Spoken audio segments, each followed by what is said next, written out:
Firstly good luck for this film.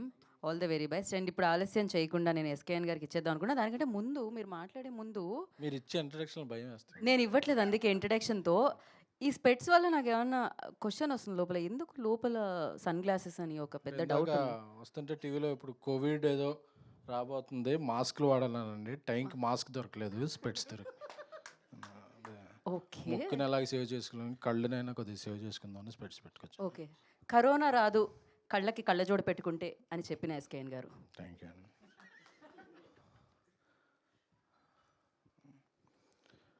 Intro ఇమ్మంటారా? వద్దు, ఓ gap ఇచ్చారా? ఇంతకుముందు ఇచ్చినవి మళ్ళీ తిరుగుతూ మర్చిపోయాను.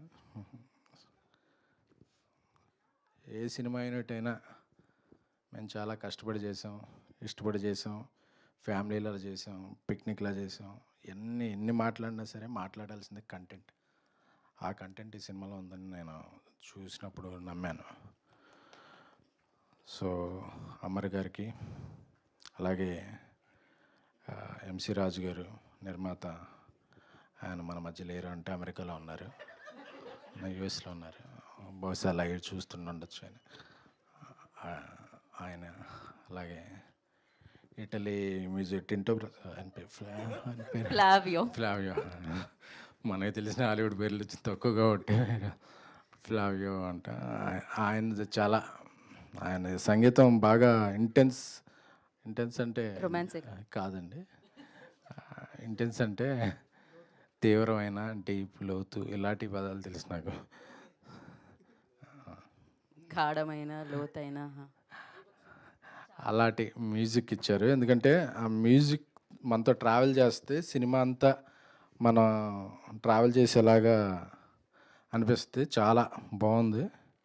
మారుతి గారు చూశారు, మారుతి గారు చూసిన వెంటనే నాకు చూపించాను. నిఖిల్ ఫస్ట్ సినిమా లాగా, అంటే తనకి ముందే ఎక్స్పీరియన్స్ ఉంది కాబట్టి ఆ ఎక్స్పీరియన్స్ అన్నింటినీ ఇందులో పెట్టి, అలాగే ప్రభాకర్ గారు ఇందులో మంచి రోల్ చేశారు. ఇతర ఆర్టిస్టులు అందరూ కూడా, అంటే ఒక నిజమైన సంఘటనలు మనం చూస్తున్నాం అనే సినిమాల్లోకి 10 నిమిషాల్లోనే సినిమాల్లో తీసుకెళ్ళిపోతారు. అలాగే చివరిలో ఒక మంచి మెసేజ్ కూడా ఉంది. మెసేజ్ ముందు చాలా ఇంటెన్స్ హారర్ సీన్స్ మనల్ని ఎంటర్టైన్ చేస్తే, థ్రిల్కి గురి చేస్తే. ఎందుకంటే కాస్టింగ్ అడగనే జానర్ ఏదన్నా ఉందంటే అది హారరే వరల్డ్లో. సో అందుకే many talent people choose horror genre to tell their stories effectively. So గట్టిగా చలం మే 31న సాటర్డే రోజు థియేటర్లోకి రాబోతుంది. ఈ సినిమా థియేటర్లో, హర్రర్ సినిమా ఇష్టపడే ప్రేక్షకులందరూ కూడా ఈ సినిమాని థియేటర్లో చూడండి. ఎందుకంటే ఈ సినిమాలో ఉన్న హర్రర్ సీన్స్, ఆ సౌండ్ ఎఫెక్ట్స్, అమర్ గారి పనితనం, ఇక అందరిది ప్రతిభ పాట వాళ్ళైతే మిమ్మల్ని డిసప్పాయింట్ చేయవు అనే నమ్మకం అయితే నాకుంది. So I wish this team all the best. Please watch గట్టిగా చలం in theatres on 31st May. Thank you. Thank you so much SKN garu. Yeah, మీ కళ్ళజోడు మీరు అలానే ఉంచండి. అండ్ మీలో కూడా నాకు ఆ ఇంటెన్స్, అంటే రొమాన్స్ కాదు, స్పీచెస్లో ఇంటెన్స్ ఆల్వేస్ కనిపిస్తూ ఉంటుంది. Thank you so much for that. Thank you so much for your support thank you. For this kind of ఫిలిమ్స్కి. ఇలానే మీరు ఇస్తూ ఉండాలి, మంచి మంచి సినిమాలు మాకని మనస్ఫూర్తిగా కోరుకుంటున్నాం. యా, అలాగేనండి. అంతే. Okay. And we have a Q&A session with media అండి. వాళ్ళు మిమ్మల్ని ప్రశ్నలు అడుగుతారు, మీరు సమాధానం చెప్పొచ్చు. దానికోసం మేము చేయలేద్దాం అనుకుంటున్నాము, ఇంతసేపు నుంచోబెట్టినందుకు క్షమించండి.